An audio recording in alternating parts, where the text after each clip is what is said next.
It's Sam Swikowski here from the Fremantle Dockers, and you are listening to the Footy Mailbag Podcast with Damo and Clarky.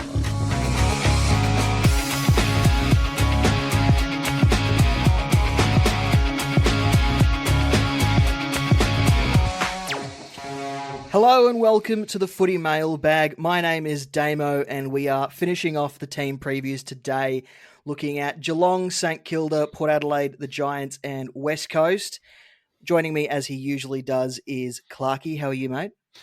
Damo, this week Supercoach Public Picker dropped and it revealed to us the number of trades that we have, and I'll refuse from saying the dreaded words that conjure the number, but it's like Earth has opened up and everybody has started losing their minds. This is going to be a very, very special season for a lot of reasons. So I'll let you introduce the guest because we've brought on one of the best experts I can think of to talk through this. Our expert comes from the coaches panel who are in the midst of doing their top 50 most relevant. It is MJ. How are you? Lads, it's so good to see you. Footy Mailbag, you guys have been some of my favourite people in the fantasy community for a really long time, and seeing you step out on your own doing some great content for the community is brilliant. And yeah, I'm excited what this 40 trades. Yeah, I'll say it, Clarky. That's how I'll say the dirty number. Yeah, confirmed. I'm a coward. I think it's great. Like every single year has brought us a new set of challenges. From back in 2020, how do you navigate shortened games and the COVID impacts around that? The multi-buys have been around for a number of years, returning back to the vests as recently as the past few seasons. And now opening round, early buys, mid-season buys, and some additional trades. Good coaches adapt. And so, yeah, I remember playing Supercoach where it was like, you got 20 trades and good luck. And now I think going 20 trades, I'm like, man, I'm going to burn through that before I get to the first of the mid-season buys. So the game evolves and changes. And the good thing is the nuances of it, the principles are still the same. The learnings are still the same. The strategies just adjust as they should every year. Yeah, it always comes down to how we use them. And I think you give someone more tools and they're going to make something that's more complicated, right? So the strategies are going to get more complex, and there's going to be, especially I think for leagues, you're going to be playing more mind games with your fellow league mates where maybe you have a week where you go, this might be the week for me to sideways, Charlie Curnow to Tom Hawkins because Hawkins is playing Essendon. So that's a 7-goal guarantee, and I think that's something that we really kind of take for granted when the game is played the same way regularly. Like we have the same upgrade cadences. We know we have to get everything done by, the start of the first major buys. So there's a lot to think about over the coming weeks. And I hope, we can all just take it in stride. And I know some people aren't happy, and I think it's probably okay. An elephant. Yeah, that's okay. That's something we can address, a bit of an elephant in the community at the moment. But it's always important to remember that we respect one another and understand that we can't control it individually. We're going to have our different perspectives, but we all manage through it because it's still part of the game that we love. It's really not the end of the world. And I think the real curveball was when opening round got announced with those subsequent buys in the following weeks. I think if that didn't happen, then we might have stayed at the 36 or even the number dropped. So yeah. I think it's as much the AFL's fault as it is the people who make the decisions. So it's Geel and McLaughlin's fault. Great. We know who we're going for. We know all along. This is Geel's fault.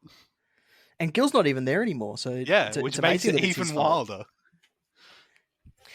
So as I said at the top, we're looking at Geelong, St Kilda, Port Adelaide, the Giants and West Coast to finish off our team previews. And we go line by line, and we will start in defence with Tom Stewart. Almost as reliable as they come, apart from some injury troubles the last few seasons, I should say. Averaged 113.7 in 2023 across 22 games, but he did have an 18 in that total points. So his average actually shoots much higher than that, or not much higher, but quite a bit higher than that if you take that out. Is he someone that you just have to pick because there's no opening round, only one buy to worry about, pretty reliable? His role's pretty much going to be the same at Geelong. Is he the guy? It's very interesting to think about Tom Stewart, and last year there was almost the immediate anxiety that was caused by his injury. and there was talk of when's he gonna is he gonna be gone multiple weeks? Is he gonna be gone long term? What's happening here? And then he came back and ended up playing 22 games, and at an average of 113. And like you said, Damo, rightfully, his average could have been considerably higher without that 18 in there. The argument I have is that, is he too expensive to start? Given, and even some of the options that we've spoken about previously, not just in this episode alone, I would be concerned about spending 635,000 on, even though he's a consistent defender, well versed in scoring. It's a lot of money to put up front. So we said at the top, with the extra trades, people will have different strategies. Could we start a Tom Stewart and then pick up Nick Dacos after the Collingwood bye? You definitely can. I'm always a believer of the old school mentality approach to super coaches: get your premiums, lock them in, and run them away. That's the old school approach of get the guys you want to have for the season and run them through. With someone like a Dacos, I reckon there might be some other avenues to get there that you don't have to kind of just take a sideways maneuver. There's guys that we'll get to a little bit, but someone like a Witherden, a Yo, these guys that present a potential pathway both through early fixtures, the opportunity to generate some cash, outperform through some money, and then once you've cleared the tags of Drew and McGuinness that are obviously forecast, we don't know for sure, that round 5 bye, hopeful that magic numbers drop that price a little bit there. So I'd probably, rather than looking for a premium to premium move, and again, that might be a great and a really valid approach to go, I'd rather, if you were bullish on starting Stewart, it to be because you want him through that first half of the year. You see that little bit of upside baked into the value that you mentioned due to that injury. You go, I know on his days a 150 ceiling player. I can put the VC on him when they're down at GMHBA. I can see this narrative. I reckon if you're worried about how to get to Dacos, there's a bunch of these mid-range guys that you're just looking for a 5 or 6 week run and hoping and praying it pays off. Can I just say, I think I'm getting a little bit worried now because the way that we're talking about these trading strategies, and like Damo said, the opportunity, maybe do you go Tom Stewart and then try to slide into a Nick Dacos, that kind of thing. And I'm going to say shout out to our friend Supercoach with DR. It's a bit like a Supercoach stock market. It feels like there might be a really, really fast pace that we're going to have to try and keep up with using those extra trades that we have, planning out like we normally do and go, I need X amount of trades to get to my full premium with a little few pieces on the side to help. But also you're going to have these extra trades where you're like, well, this is the opportunity to buy low. Hey, like you said, Elliot Yo, I think is one that I'm not personally, no, thank you. But there's, as you said, people are going to be bullish on that.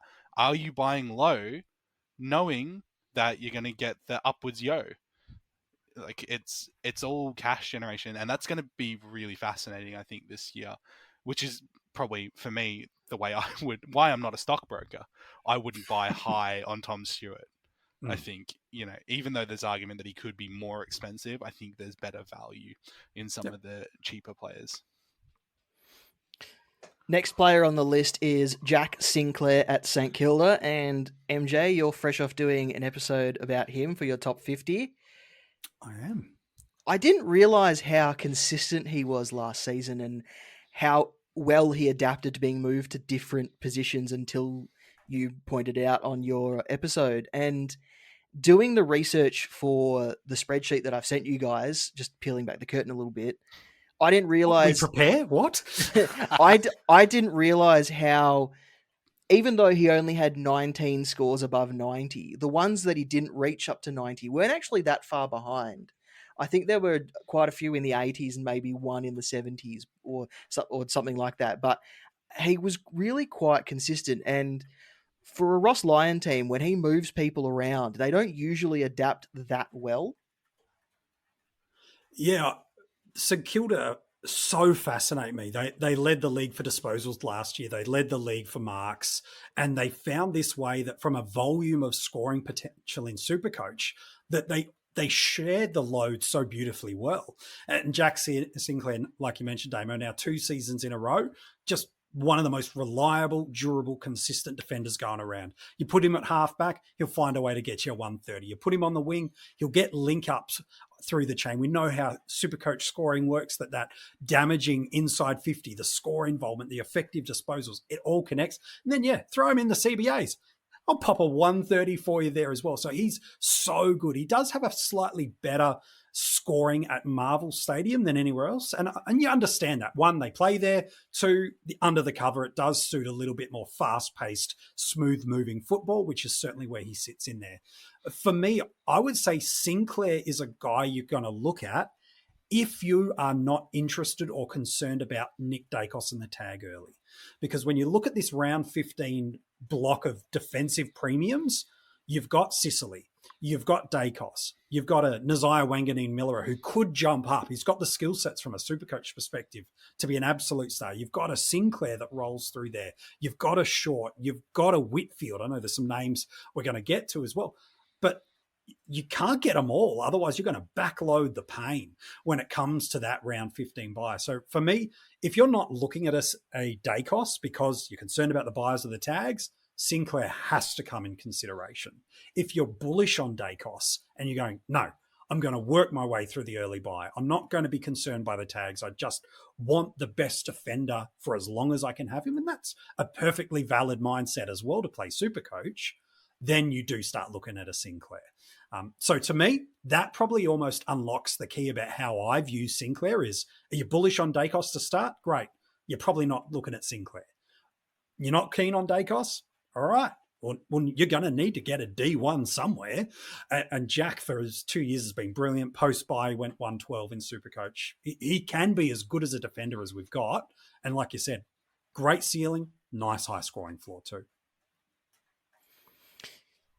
At Port Adelaide, Dan Houston, across that half-back last season, had a really high ceiling, but also had quite a low floor with some real stinkers in there as well, but still managed to average 106.1 across 23 games with 15 scores of 90 plus. He's one at 593k, who is another player who we could seriously look at because they've only got that one round 13 bye that they share with the Dockers.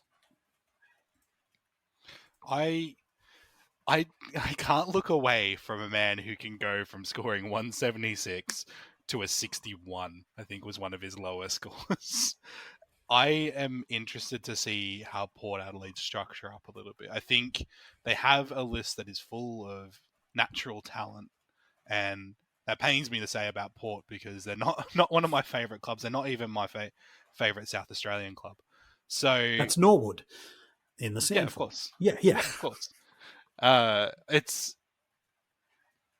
It's hard to look away. I think, and I've said this before, and maybe I'm boring for thinking this way, but I think at his price, I would want to be paying for more consistency. 593 is, I'd rather pay more for Tom Stewart. If you went, do you want Dan Houston or do you want to spend a little bit extra money and buy Tom Stewart? I'd buy Tom Stewart every day. I think he's overinflated because of those excessively large scores towards the back end, and he has that ability. And I think Port Adelaide probably need to do something to rejuvenate how their game plan works, and especially with actually probably going to have a ruckman this year, I think is the plan for Port Adelaide. So I think that might change the way that they choose to flow their game, which probably has a flow-on effect to Dan Houston. You could tell me that he'll be in the top 10 defenders at the end of the year, and I'd believe you. But should he be in our starting sides, I'd probably have to pass on him. With the additions to Port Adelaide's list with Asava Radagalier, Brandon Zerk-Thatcher, yes. Yeah. How is that backline going to look? Who's now going to be freed up by having those players added into the mix? Who is now going to have to move up the ground to get their possessions? Who's going to be swung into the forward line now that they're not needed in defence? Could we see Trent McKenzie's booming kick used across half forward to try and move some of that ball into scoring range much faster? Because we don't know how their team's going to look with all these new additions, it's hard to see what role Dan Houston has. Ken Hinckley he wants to get that premiership, because if it feels like if it's not this year, then he might not get his chance to get one, because he's treading water a little bit at the moment. So he would want to play his best players in their best positions, but what does he think that looks like is one of the questions that we need answered. Which is I wild to think- say of a long-term coach. Sorry to interrupt. No. I think the I other was going to element. say wild to say on the long-term coach to not know what their team looks like. And I'm always, when you see a player like Houston, ownership should never play a defining factor in your decision. But it is an interesting informing part of your decision, because if you're going, like you said, Clarky, that 40K difference between a Stewart to a Houston, well, the ownership percentage, it's 4% of the competition right now for Dan. And so you are putting yourself in the minority. Yes, it helps your bias structure, but that's on the premise now you're holding him through till the end of round 15. Otherwise, that's not really making that significant difference. There's 5-6 other teams that don't have a bye. Till you've got your Adelaide teams, you've got a St Kilda, you've got a Hawthorn. So it's not like Port Adelaide and Fremantle are the unicorn teams that are only going to help you. There are others that are there as well. So when you elevate your risk profile with a Houston by ownership, it means it has to work. Because if it doesn't, you find yourself further from the pack, as opposed to a Nick Dacos, for example, coming back to using him as a reference point. 60% of Supercoach right now at time of recording own him. So if that doesn't work, you don't fall that far away from the chasing pack. Yep, you're behind, and some other coaches that are faded are ahead. But that's the differential of how I look at it. You look at that to a Tom Stewart, 28% ownership right now. So you feel there's a bit more safety in numbers. And if it works for you, okay, yep, you're away. But I'm a big believer of sometimes just play the straight bat sometimes early in the year. Next player on the list has had his fair share of injuries over the last couple of years, but played 21 games in 2023 and averaged 92.9. It is Lachie Whitfield. With the Giants having the early bye, though, if they didn't have the early bye, I imagine he would have been far more popular. Yeah, like he had a really underrated season last year. Sometimes players just find this way to get there and then they don't. Post bye last year, he went at 107.1, and by average is his 14th best defender, and his ceiling scores were as good last year as it's ever been from him. So I look at a player like Whitfield and go, they've got a really nice early couple of weeks. It's almost the dream fixture combo you could ask for, and then the dreaded bye. So can you start a premium with an early bye? We did an episode on Lachie in the 50 most relevant just maybe 2 or 3 weeks ago now. And the conversation around that was, can you start him? Yeah, like any premium early on. It's not a premiums out from these early buys. What it is premiums into your team mean a higher prioritization of what you want, which impacts the structure of your side. So if you want to put a Whitfield in at D1 or D2, no worries. That just means the other guys from that buy round, you're going to have to start reconsidering. So it might impact the way you look at a Tom Green. It might impact the way you look at a Sam Flanders. It might impact the way you view a Touk Miller, because now it's impacting your risk profile with more cows on field. Yes, it's best 18, but you're needing the opportunity for them to pick up a potential gap with a premium out. So to me, Whitfield's a great player. I'm going to probably seriously consider him at some point in the season. The question is, how are you prepared to structure that early buy? And if you can work with him, great. If you don't want to do that, it's a round 4 onwards. I think with Whitfield, the other thing that is definitely worth considering is he finished the season a lot stronger than he started. And I think that coincided as well with the Giants really charging home at the end of 2023. So if the game plan for the Giants comes out really strong at the start of this year, Whitfield is a core component of what makes them good.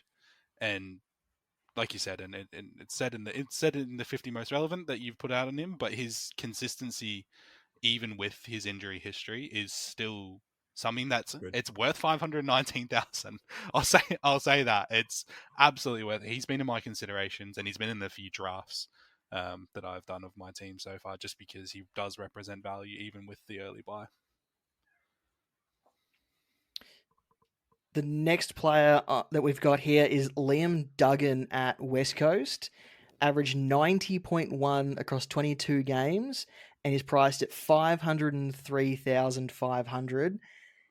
And I'd be lying if I said I wasn't considering him because, well, there's no Shannon Hearn, and if you listen to the reports about their match simulations, he's going to be seeing some of that midfield. Guys, can I just say I have no idea what West Coast are going to do this year. I'm trying to compute it in my head where I'm like, right, what specifically can they move and really drastically improve? Because I think that's the number one thing that they need to show next year is that they're not dead in the water.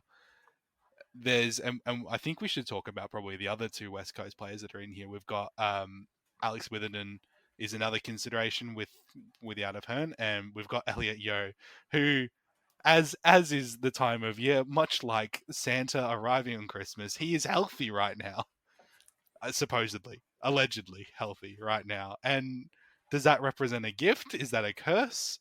Who knows? I think there's a lot of question marks over West Coast. And do you go with an option like Liam Duggan, who has done it over the course of the year in a year that wasn't particularly good for West Coast, even defensively, I think we can say?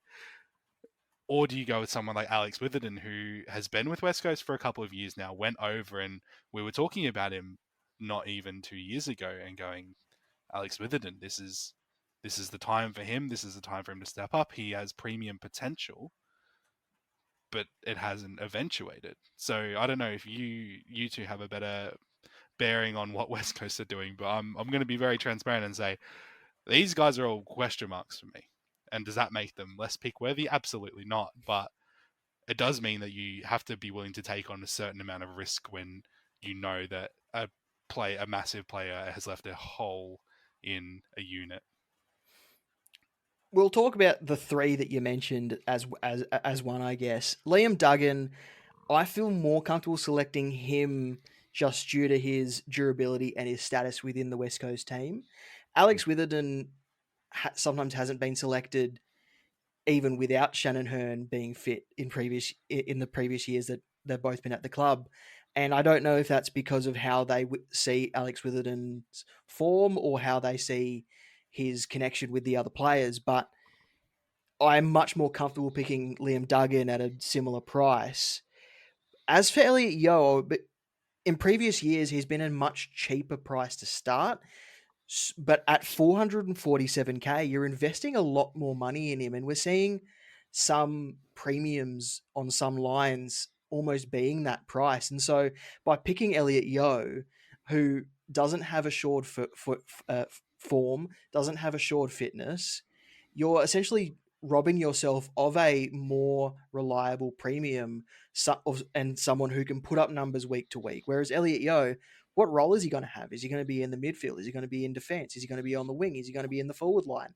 It's the same questions that we had with Port Adelaide's backline structure that we've now got with Elliot Yeo. And West Coast are going to try and fix whatever the hell happened last year because that was a train wreck. So we could see some players get complete role changes to try and fix whatever the hell happened there. And I feel like Elliot Yeo is one of those players that is a plug and play Mr. Fix-It, whereas we know what role Liam Duggan's going to have, and we don't know if Alex Witherden is in fact going to be selected at all.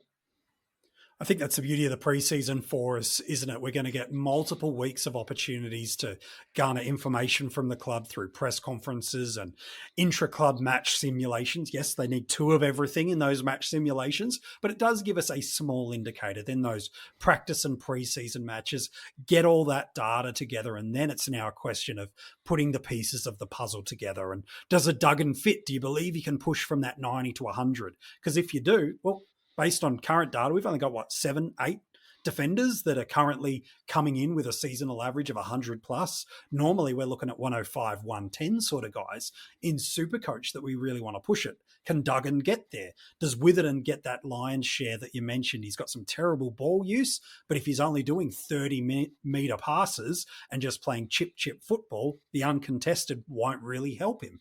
And then you mentioned the forever gauntlet, that if you can get a great 6 weeks, he's got 100 capacity over a 6-week stretch. You also know he could take 6 steps on a football field and he won't play for 6 weeks. And so the beauty of the preseason is watch, learn, observe, and then apply the learnings when it comes to the start of round 1. Nazaya Wanganeen Malera at St Kilda. He only averaged 85.1, but he is priced at 475k. So I've classed him as a premium, even though he's not quite there yet. Do we feel that he could make that jump, or is St Kilda still much of an unknown that we can't really rely on him at 475k? I think if you're picking him, it's one of two things. Is you believe he will take that step. He has all the skills that from a Supercoach perspective we look at and that we love for a rebounding defender. Beautiful when he gets the ball by foot and by hand. Takes the game on. So lots of effective disposals, lots of high meters gain type of player, lots of impacting the scoreboard through inside 50s, rebound 50s, and also score involvements. Gets some reasonable marks, needs to build a little bit more strength in his overhead marking, but for a rebound and running defender for a second-year player. Remember, second year, if it wasn't for a Nick Dacos, we'd probably be looking at him as the best second-year player entering into their third season of football. So this kid's got some wheels, and it wouldn't shock me to ever see him go 110 in Supercoach. Is it this year? To pick him, you've got to be bullish on him going 100, 105, because as you mentioned, Damo, there's a Duggan, just a few $1,000s difference. He's in competition with that spot. The beauty is there are so many parachute options for us there, and the increasement of trades does mean we can take some more calculated risks on players and breakout options like an Isaiah. You've got to be careful how many, but instead, and with trade boosts now, you can be even more aggressive early and go, right, I'm bullish on an Isaiah. I'm bullish on, just picking a random name, a Josh Rochelle. I'm bullish on a Cam Guthrie. I'm bullish on a this. Right. One of them's going to stick. And the others, I'll get the Setterfield that pops. I'll go to the Will Day that does what he does. I'll make sure I don't miss the Nick Dacos that'll take a season away from me if I don't move to him. So I think that's the beauty of these increased trades, that as a format we should see, is we can increase our risk profile now a little bit more. Be a bit more bullish on this breakout. Be a bit more bullish on this guy stepping up. And if he doesn't, you're not emotionally attached. Just drop it like a high school crush, move on and pick something else. And if it pops for you, you're away. But watch the game, observe, and if it doesn't hit your internal markers, Nazaya, turn him into someone else. Nazaya got those vibes as well. Like, it's always the best when you pick a player and you're able to watch. And you're not able to say this a lot about Ross Lyon teams as well, guys. But you see a player and he gets the ball and he has your attention. That's so good. It's so much fun to be like, I own that guy. That's good. He's popping and I'm watching. It's like chef's kiss. We'll move on to the midfield in just a second. Lockie Ash, we kind of run out of time for, but the reason I included him was I feel like his diversity is almost his worst aspect because he doesn't have one position that he's in. If he was across halfback for his entire season, I would love the selection. Jace Burgoyne and James Leake present themselves as potential cheapie options.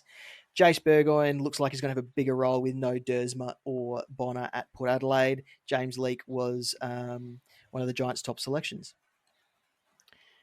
In the midfield, starting with Zach Butters, and we'll talk about Connor Rosie at the same time. And I'll bring up Supercoach Potato on Twitter. He brings up a very good point. Feels like you're going to get about 240 points from these guys every week. It's just a matter of who puts up 100 and who puts up 140. Okay, that's fair. That's actually the perfect way to describe it. Yeah, I don't think you can really go wrong with either. I'm a little more bullish on Butters. I think he's got the better ceiling for us there. The way he plays the game is a little bit more favourable to a Supercoach scoring component with the impact per possession that he has. But it won't shock me this year to see one of them have a 110 season and one of them have a 116, 117 season. Like both of these guys are going to be in our Supercoach sides for a really long era.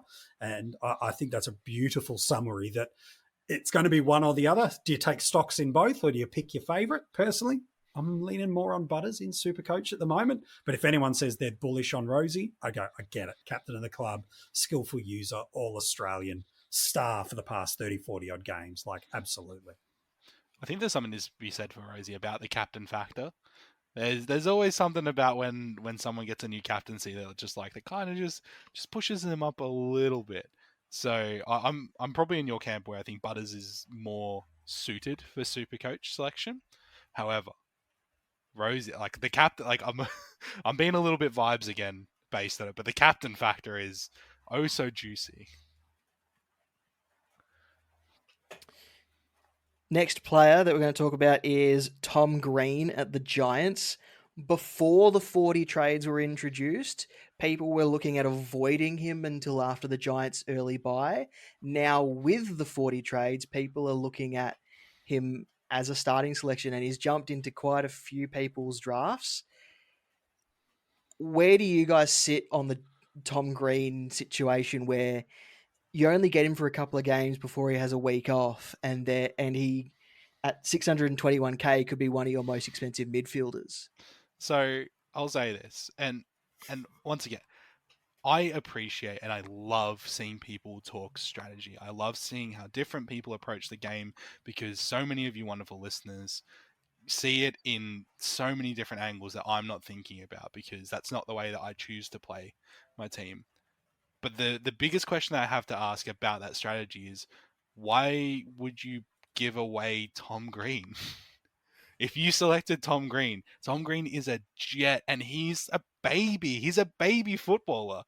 Like he's going to be great for so many years. And there's something in me where I'd say I would rather find somebody else and then go to Tom Green. Like that would be my preference because he's somebody that I want to have in my team forever. And I can't bring myself to agree with the idea of bringing him in to sideways off, if anything, minimal price rise. It's kind of the same conversation that we were having about Tom Stewart being moved on for Nick Dacos. It's essentially the same thing where if that's the direction you want to go, then maybe you start a little bit lower for a player that's going to outperform their price and then go to Tom Green off his bye rather than moving Tom Green at his bye and then hoping you can get him back. If you look at his last 4 weeks, 145, 119, 129, 126. It's this level of scoring that we want from Tom Green. And we know is within him. I think around the bye, two quick things, and maybe it's oversimplifying it. Are we really damaging our teams? And I use that term maybe carelessly. Are we really damaging our teams to avoid 1 week? Are we really prepared to do that? If we start and build our teams and we said, take the buys out, who are the top 5 premium midfielders that you want to have for the longest portion of the season? I would hazard a guess that Tom Green, for a lot of the community, is in that consideration. And so if that is the case, can't you find a way to make it work? Can't you find a way to build it out? Now, you're not going to see anything in opening round that he's not going to tell you. You know he's an inside bull with plenty of ball winning. He's an absolute beast. We know that. So now it's how do I structure and make this work around it outside? So to me, it would be, okay, what is the indicator he has to do in these 2 weeks? Is it 130? Does he have to average 130? If he does, okay, that's totally fine. That's what he's got to do. But to me, is it just 1 week of footy? Yeah. Are you happy to increase your profile of risk with more cash cows on field? Can you look and get a couple more guys that, back to a Yo for a second or a James Jordan on a different team? Are you happy to put a few more mid-price guys to fly through there for you so that in that week you can devalue the risk profile a little bit and escalate. So for me, I'll tell you this. I got Tom Green in my starting squad right now. I think there's a way you can work through it. And I think as a community, sometimes we just don't get creative enough. Look at the possibilities of how it could work. It changes a few things, absolutely. But use January, use February. I love that. To try everything. Use and look at all the options. And then if it's not for you, it's not for you. But don't just go early buy, I'm out. No. Early buy, it could be good still.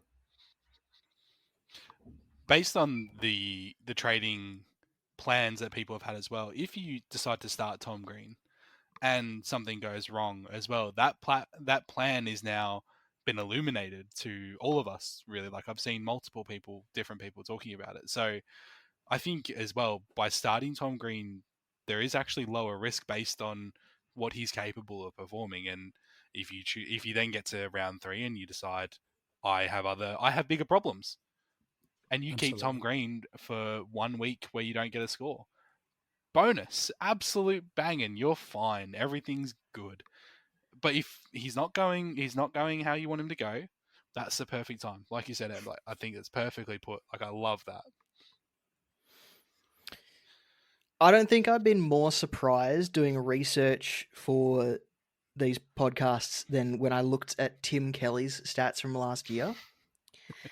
Averaged 102.7 across 22 games, but there were 17 scores above 90, and he has quite a high ceiling.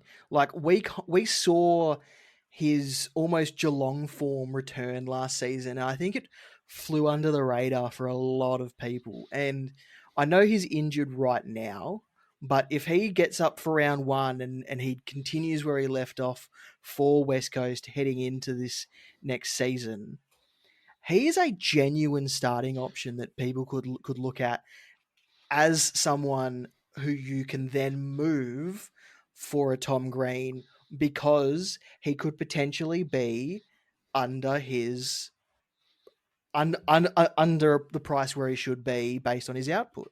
And I never thought that I would look at someone and go, am I talking myself into a player just by doing the research on him? And I don't know if I'm going to start him, but I'm now seriously considering it.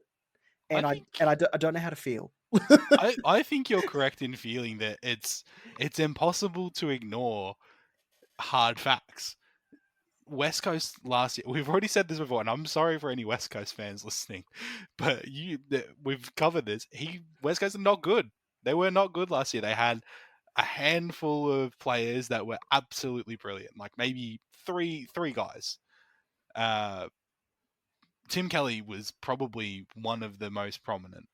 He had a season where, like you said, Damo, he seemed to have a spark. Maybe there was a level of reliance that West Coast had on him to finally elevate himself to perform at what he needed to do. Maybe he was given freedom because they had nothing else to throw at the wall when it wasn't working. I don't know necessarily what it is, but now that they've found that, I don't think they can remove that secret sauce, right? They've brought in Harley Reid, who's a generational talent by all state league aspects. You've got little young kids like Ruben Jimby coming through. You've got all these talents that are at your disposal. Take the things that worked and move forward. That's what any fan wants to see. And I think as super coaches, we can't ignore that Tim Kelly took a step forward and went, hey, I am here. I am capable of doing this. This is what I need to get to a point where he's a valid selection. And in a year where we're talking about starting guys in that middle price range, we're not talking about starting every single player who's, every Bont that's 700k and, Christian Petrarca's at 690k. Like, we're not filling them out guns and rookies style, because we have the freedom to do that, because we've got these guys who are in that middle area who have proven record to show, hey, I'm valid. I have a reason to be selected. And I'm scared as well, Damo. I never thought I would say that about Tim Kelly, and we knew he was talented, and I'm genuinely happy for him just as a human, because I love that. He's copped a lot of flack for it over the years, but I think he reminded us, okay, you're good. We know you're good. All right. Is anyone considering Stephen Cornelio or Josh Kelly? My heart wants to. I legally am obligated to think about Josh Kelly at least once a week until yes, March. as you should. That is a correct super. The reality is, it's Tom Green's midfield, and if there's super coach points going anywhere, it's through him first and foremost. I love them both. They might pick up value during the season, but if you're starting with these guys as opposed to a Tim Kelly, who's a pathway to the uber premium mids, because of that early buy, he has to go 110, 120 out of the gate. And I just don't see that. And you'll get at this interesting, challenging juncture. Okay, they go 120 for the first 2 weeks. Have they done their job? And are you prepared to jump off? Or are you like, no, I'm on the guy? So to me, I'd rather look at them post-buy and hope I can get them on the cheap. I think it's very funny, Damo, in the sheet, once again, pulling back the curtain, that we have prepared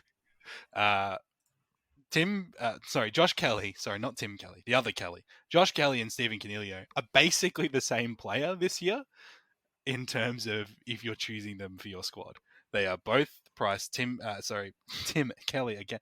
Josh Kelly is $400 cheaper than Stephen Cornelio. Save that cash, and man. has 0.1 less of a lower average for the season. I think there's probably a reason that we could select them. Would we? You know what you're going to get. I think it shows here. Tom Green's going to be the 130 guy, and Cornelio and Kelly are going to be like the Jack Viney's, the Angus Brayshaws, where there's going to be a sprinkling where they remind you, yeah, we're Ferraris, don't forget. But ultimately, Tom Green's the GWS guy. How do we feel about Jack Steele this season? At 529k, it appears that there's a ton of value, but can he return to his 115 average that he had a few years ago that completely left the building when Ross Lyon entered the room? I think the short answer is yes, he can do that. But what does that look like? How does he get there? He had a bit of a rough run, it felt like, last year. I think he wasn't quite himself in how their game plan was working, and I believe, was it last year that he had quite a bit of injury trouble? Yeah. I think it was a dislocated collarbone, then he had some knee issues. He's had an off-season clean out of his ankles. Like, he's Elliot Yeo there for a minute. Yeah. And we see this quite often where players will just have that dip because they have this pressure to continue performing at the highest level, especially a player like Jack Steele, who, for all intents, is a franchise player for St Kilda. He's a name that fans recognise, that we all recognise. Even if Jack Steele moved to 4 other clubs, I would still think he was a St Kilda player from now until the end of his career. He represents very, very good value, I think, at 529. He's in that Sam Walsh tier where premium talent for half the price, it feels like. I think he's got to be on your watch list, if nothing else. The key question for me is, what's the narrative for why you felt he underperformed last year? Was it those little injury niggles? Was it the changing dynamic in game style and structure? Your answer to that will tell you how you should interpret his preseason. By all reports, he's back to full training. He's leading the club in a bunch of their key aerobic and endurance metrics, which is really, really strong. There's a pathway where I can't see him getting back to being the 120 beast from a few years ago, but at the price point we're paying for, he doesn't need to be. If he can get anywhere towards that 110 range, it's going to be a value return. Equally, he's at that spot, again, with the 40 trades. I feel really comfortable to go, before the price cycle moves, do you start him? Does he help you through those early buys? And if there's another guy that is going to help you more, jump off if he's not. So again, this is the possibility of the increased trades, is know who the guys that, to use a relationships term, you're dating. In that sense, it's like, okay, I'm interested. I'm not married to this. I'm watching this. I'm seeing. And then the moment you're like, you know what, this isn't going to work for me, just move on. But the moment you're like committed to it, okay, jump in, go for it. Trade it if you need to, but absolutely jump in. I just referred to marrying Jack Steele, so I'll tell my wife. That's fine. You could do worse. I think he's punching MJ. referring to Supercoach as a kind of a mistress slash full-blown domestic relationship is honestly very accurate, and I feel very seen with how I fight with my team. We know how good they've been in the past, and I'm going to pair these next two guys together. Is Patrick Dangerfield and Ollie Wines, are they still premiums? Are they still premium selections that we can select with any sort of confidence? Premiums, no. Potential value, yes. But it all depends on role. Outside of a Cam Guthrie, I want no part of paying up for this Geelong midfield. I just want no part of it. Outside of Guthrie, who I feel really quite bullish on, almost him being the main man and being the mentor to these understudy of Clark, of Stevens, of Bruin, of Bowes, of all these guys coming through. Danger just feels like the salt and pepper mid that's going to come in there at key contests and moments and win it. I can see him picking up DPP during the year. So for Danger, I've just got no interest whatsoever in him. Unfortunately, I think his glory days are gone. The price point or a DPP might change that for me, but not Wines. How much midfield CBAs is he really going to pick up? To me, that indicates a lot. Is it a tight three? Is Horne-Francis going to split that 50% up with Wines? If Wines is in that CBA mids at 50% or more, I'm interested. If he's anything less than that, I'm just going to jog on and pay no interest. Yeah, I'm not interested in either of them. But I'll say it less eloquently. So you've already mentioned Cam Guthrie. You see him as possibly the main midfielder at Geelong, and you mentioned a bunch of names that he could be leading, but one name that I feel like you missed out was Max Holmes at 446k, and he showed flashes of what he could produce as a full-time mid. He just didn't stay in that role for the entire season, and we've seen what kind of impact that he can have. And you would argue that he was a factor in getting them to the grand final the year that they completely demolished the Sydney Swans. If he can get back into that midfield and is a regular in that midfield with Cam Guthrie, at 446k, he's probably well below what he could average. He's got to be part of that centre bounce rotation. If he's stuck on that wing in that midfield, I'll fade. But at 26,000 difference to a Cam Guthrie, that's where it starts to become, it is Holmes versus Guthrie in a scoring component. Do I forecast the natural progression? Because Damo, you're right. His 2022 season was awesome and everything was trending. Now is he ready and able to step it up? Or is Guthrie the one? The beauty, again, if you're going to get stuck in at this price range, you've got parachutes left, right, and centre to grab the cow you've missed, that mid-price guy that's popping off. You've already done a number of guys, not just on today's episode, but over the previous 3 weeks, talking about guys in and around this early 400 range. There's a bunch of options. So if you pick one, awesome. You can trade in and parachute to the other if you need. I'm actually very much in your camp, MJ, of not really wanting much to do with the Geelong midfield group, because you see these names and Max Holmes, Cam Guthrie, Tanner Bruin, all these really talented players, and not really understanding what mix they're going to want to run between now and season end 2024, because I think there might be a level of experimentation that goes on. Like, is it Holmes alone who needs to step up and really take that midfield spot, like you said? Or, I personally, if I had to pick, I would probably want Cam Guthrie to return to some of that responsibility, and then take that pressure off Max to really, really work on his craft again and to build what they've got as a young side. And they've known this since Selwood left, and Dangerfield, how many more seasons is he going to play? So they need to really get these mentors in place now to build what's their future, which means there's going to be a lot of sharing in my mind.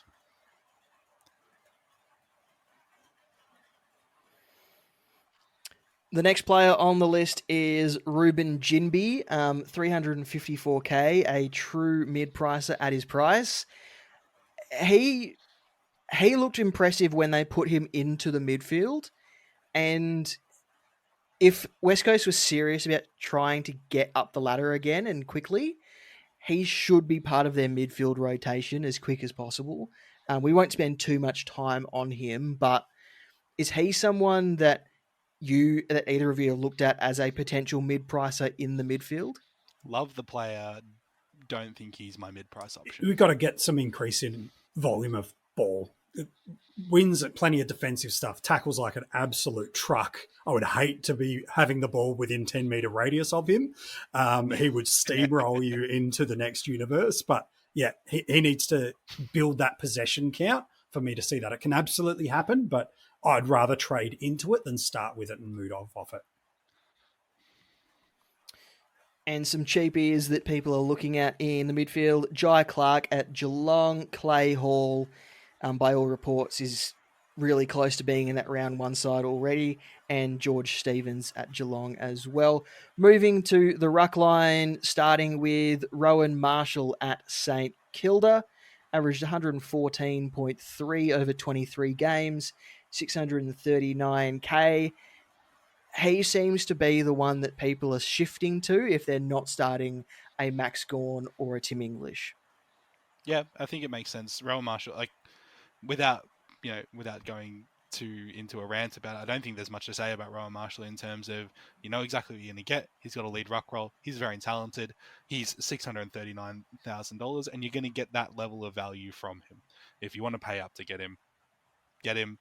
If you don't, I also understand, because there's one of about 7 great options. I think the beauty of it is we'll see a lot of diversity in ruck structure this year. Last year, it was Marshall and English, and politely every other structure proved to be flawed in the end. Whereas this year in the starting squads, you can build beautiful narratives around Gawn, around English, around a Grundy, even around a Cherry for some value, around a Rowan Marshall, who you mentioned, and even a Kieran Briggs. You can build this narrative around all these guys and go, are there 110 plus potential scoring with them all?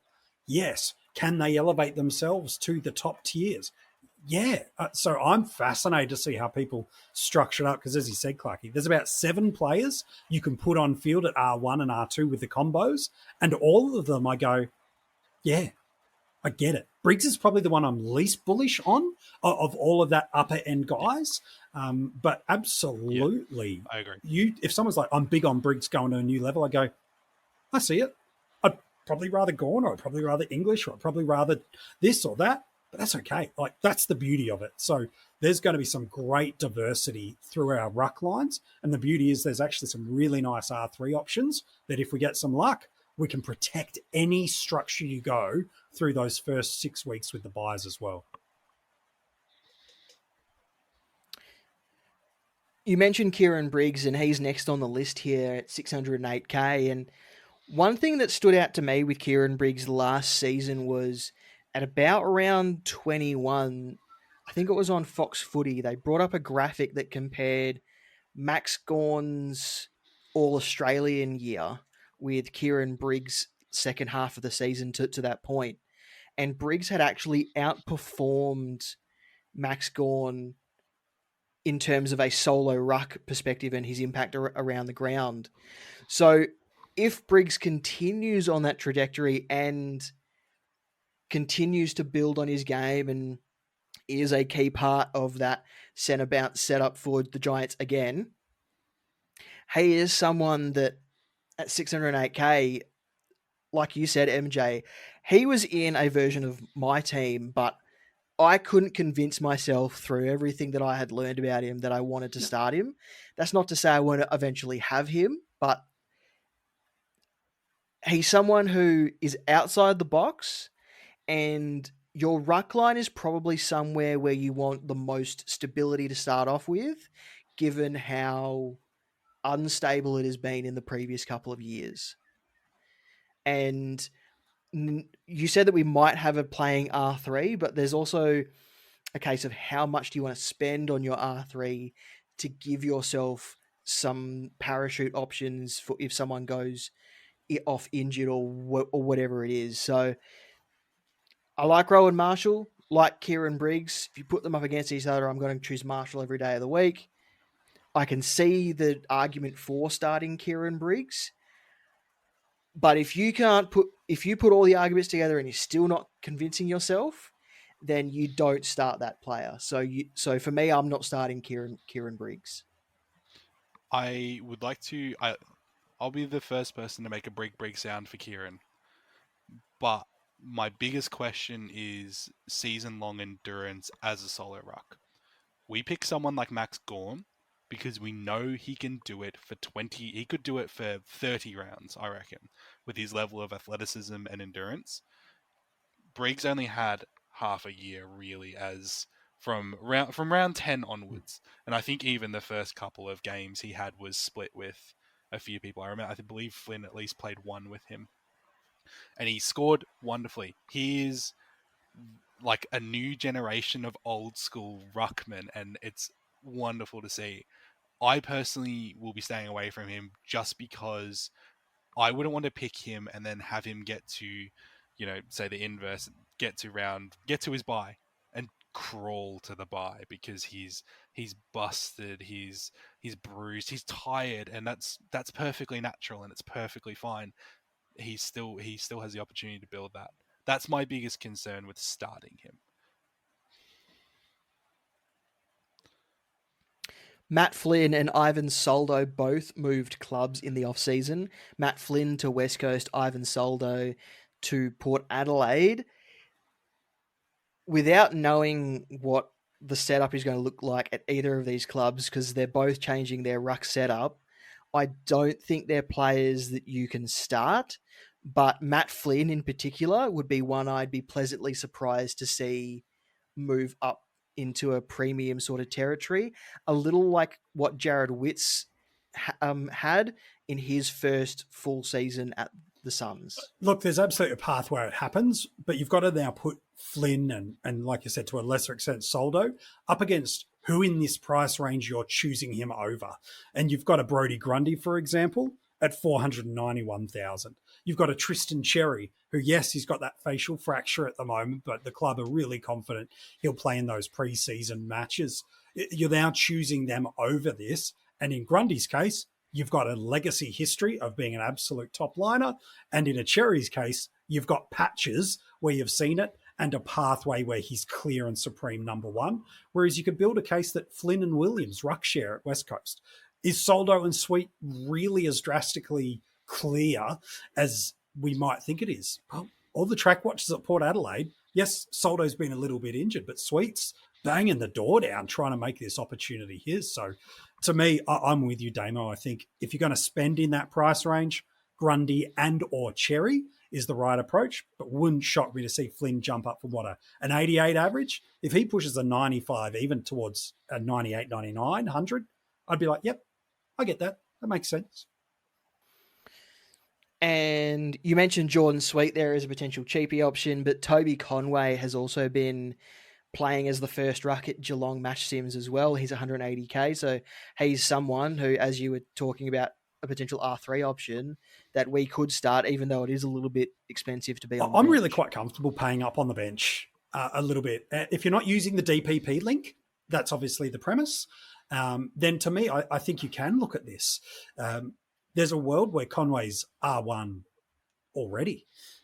We'll wait and see and watch and hold what the preseason is, but it wouldn't shock me if they bring him into the fold and protect it with Blickavs in the team rather than running it back with a Reece Stanley. And the same with the Jordan Sweet. If the forever injured Ivan Soldo can't keep it together for a 6 to 8 week stretch, well, I'm happy to lay that extra 30 or 40,000 if I'm not utilizing that DPP link of ruck forward in my team. So to me at the moment, I'm really quite comfortable doing it. Naismith isn't in these teams, but he's another that might get some games through there as well. But yeah, I'm okay to pay up if you're not using DPP. We'll move to the forward line, and I'm going to start with the cheapies this time, just because the forward line is the forward line. I think we're all picking Harley Reid. It looks like he's going to play across half-back with stints in the midfield, similar to what we saw with Harry Sheezel last season. And the kid's a jet. He's going to have no issues with finding the ball. It's just about what he averages. And I'm not saying he's going to average 100 out the gate like Harry Sheezel did, but I think he's going to be okay and a pretty good cash cow for us. Darcy Wilson, Darcy Jones, and Sean Manor as well. Those are three guys who could quite comfortably stick on your bench. Even Sean Manor might be one that we stick on our field eventually because he appears to be tearing it up at the Geelong training as well. So Damo, just to summarize that, you think Harley Reid's going to be good? Just a hunch. Just a hunch. Just got a vibe. It's the Marbo. Yeah, I mean, I'm not quite sure about number one picks. I feel like I prefer when they're taken in like the 30s or 40s. Yeah, I'm more of a 70s guy. If you, yeah, I'm a Mr. Irrelevant guy. Yeah, I completely understand. Yeah, but Harley Reid, I think he's going to be good. I think. I would like don't hold me to it. We won't hold it against you, Damo. I would like to say Sean Manor is someone who I'm really excited about because I think mature age talent could be something. Once again, like I was saying before, it's weird to say I'm not going to touch the Geelong midfield and then have a guy who's a forward mid and basically ready to play AFL and go, oh, but maybe him though, because he doesn't count because I want to pick him. So in the forward line, we'll go back to the other end of the price scale now. Toby Green averaged 91 across 21 games. He scores like a small forward who gets midfield time. He probably does it a little bit better than some other players, but he scores like a small forward who gets some midfield time, and he's someone who is fun to own. But I don't know if he's a starting selection or someone whose price will shoot up or down dramatically. I think he'll have games where he can score 120 and then other games where he can score a 60 and fun to own if you can get him on the right part of his schedule, but I don't think he's a starting selection. Embrace the fun, Damo. It wouldn't shock me after the 2 rounds he's on 300 total points, given those first 2-week matchups that he has. It also wouldn't shock me if he's on a total of 500 points after the first 7 weeks. So just that volatility of scoring that's there. Like, he couldn't have played any better last year in that role. Like, if you just look objectively at how good he was, he deserved everything that came his way in a football accolade sense. And yet we're talking about a 91 average. And so I look at that with, that probably is about as good as we're going to get. And if we're a bit hesitant to pay up for a Tom Stewart, to throw back to the start of the episode, who might not have any more growth capacity within him and still appears to be a top-line defender for us, I don't want to pay up for a guy that I don't think could go much more than 95 in the forward lines when I feel like I could find some supreme value underneath that boosts up, let alone hoping and praying for some DPP that historically will come our way as gains this season. You know what, I will say, we've spoken about using a few of those little extra trades to kind of get an edge on maybe a matchup that you've got. Toby Green, I think, is a perfect player to think of in those kinds of situations. Just go, this week's a close one, because he's someone who willingly will put his team on his back, and that's what has made him so much more amicable with the fans, I would say. You know, I think the opinion on Toby Green has really reached its peak redemption arc, and I'm a big fan of that. So, like you said, Damo, fun to own, but I think he's going to be more someone that we look at when we go, oh, I kind of just need a pinch hitter for this week. Is the matchup good? Is there data to support that? And I'd be okay. I'm grouping the next 4 players because I feel like they're very similar in the roles that they could have in the 2024 season.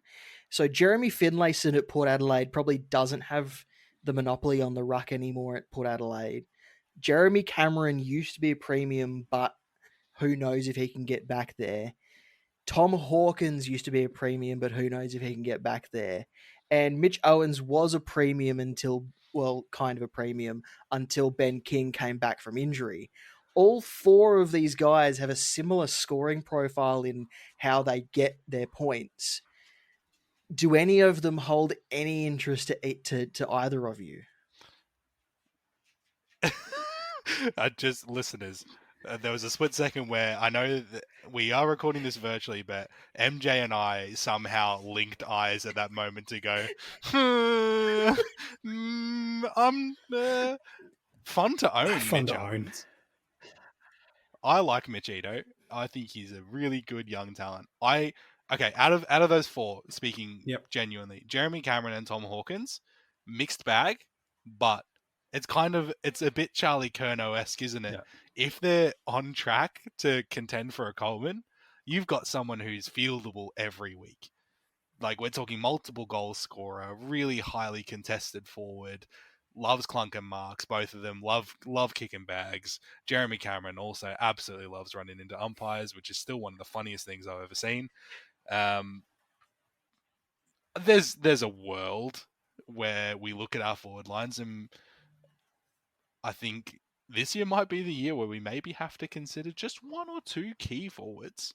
Just one or two, it's not the worst thing in the world. And you could do worse than Tom Hawkins is always up there. Like, how is he doing this every year? He's always on the list. He's always that guy. Like, okay, you're still doing it. You're still doing Stats, they come with a name attached to it, sometimes lead us towards a bias. Sometimes that's a good thing, sometimes it's not. Yes.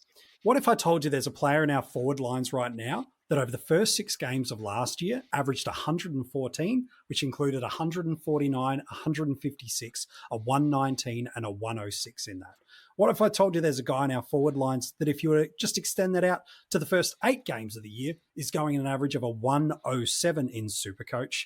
And by the way, has got some really weird scores when you look at him as well, including a sub game where he was subbed out for a -3. And it's the same player. A guy that, unbeknownst for no reason in Supercoach, still gave us that same year a 38. Same guy, and is priced 10 points below what he's historically done.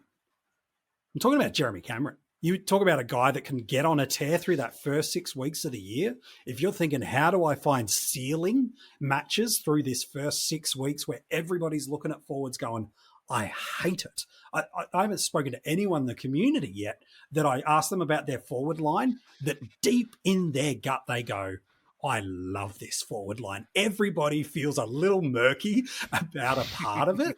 And we're all just like, it's like if you owned Jaden Hunt at any point last year at West Coast, you knew it was good, but you didn't want to tell anybody because you felt like you were confessing some kind of unbeknownst sin to the universe around it. We're like, I don't want to tell you this, but I own Jaden Hunt. So we look at this forward line and go, I don't like it. So I say, where's the upside? And where's the value? And yes, let's look at that 400 range, that 350 range, that 450 range. But as you've done so beautifully for us here, Damo, it says a guy at 462 that has got multiple years where he's shown he can go 90, and he's got, as recent as 12 months ago, 6 and 8 week stretches where he's delivering scores that are beast mode. If you can think he can repeat the way he started last year into this year, when everybody's farting around with guys that are only going 80s and 90s in their forward line, you're flying. Oh, and there's no early buy to deal with. Pivot, jump on. Then you get on Flanders if he's firing. Then you get on McRae if he's flying. Then you get on whoever's picked up DPP. So for me, Jeremy Cameron, you're right, Clarky. On his day, he's the best forward in Supercoach. And if you can get a couple of them early, yeah, it's a risk. But again, we've got the trades to be able to get away with taking a few more risks. It's so wild to look at Jeremy Cameron's scores from last year. Like, it is a journey, and it has got me massively pressed just looking at it and going, you're right. Like, you're 100% right. If you pick a guy who starts this year and gives you, if you said, oh, you can have Jeremy Cameron, he's in the first 6 rounds, though, he's going to score 3 scores over 150 and 3 scores under 80. I'd be like, take, done, sold. Yeah. Give it, bang the gavel. Yeah. What do you want? Especially if you're playing for leagues. Like, I know we talk a lot of overall classic here, but he's a leagues guy as well. Jeremy Cameron's a great leagues guy. That West Coast week, it's juicy. Look at that fixture. That's all I'll say. Just look at the fixture. There's some nice games in there. That's all I'm saying. Not telling you what to do, but just saying, join the party. And that's the end of this episode. MJ, thanks for joining us. You've got your top 50 most relevant rolling through at the moment. You're up to number 20, 24 20, tomorrow? I don't know anymore. I'm in the mid-20s. I was about to say who's coming up next, and I'm like, that might not be public yet. So I might not say. We've just as of time of recording, it'll be 25. Okay, so yeah, tomorrow. officially halfway through the 50 most relevant. So no, I've loved that so many different content creators have been getting involved this pre-season on it, and definitely might need to sneak you boys on actually before we wrap up the 50, before we get there. But yeah, no, it's a staple part of our pre-season, and the fact that people listen, love it, and support it, we're very, very grateful for that.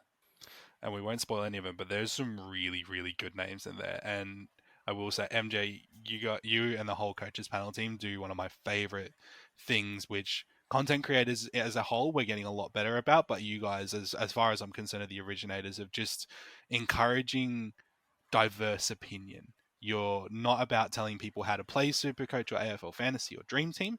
You're about telling people just consider it.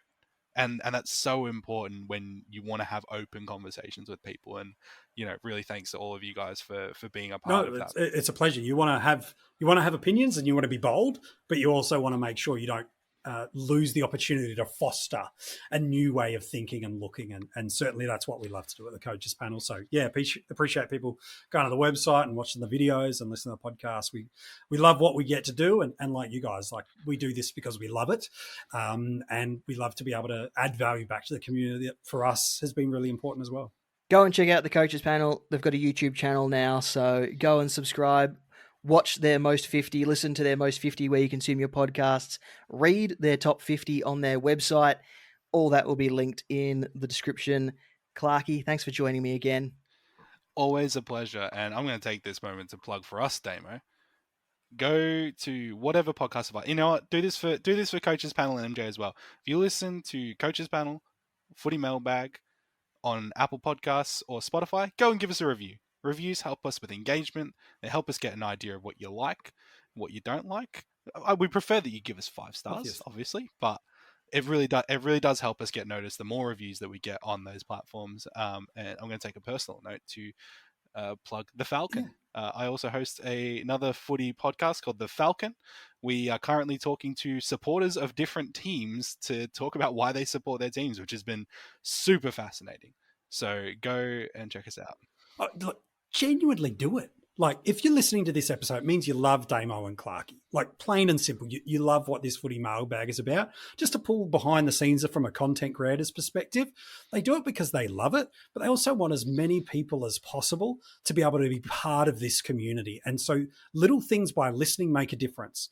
But the algorithms of how podcasts work is new subscribers, people reviewing and people engaging in the reviews actually give it a boost. And the more boost it is in the charts, the more people it appears to. The more people it appears to, the greater opportunity is for this to be a sustainable project for these guys who are giving up their time. So from someone who understands it on the other side, can I just let you, as you're listening, know, if you do love this podcast that the boys are doing, it will literally take you 30 seconds to go to the app, give it a 5-star, leave a genuine comment.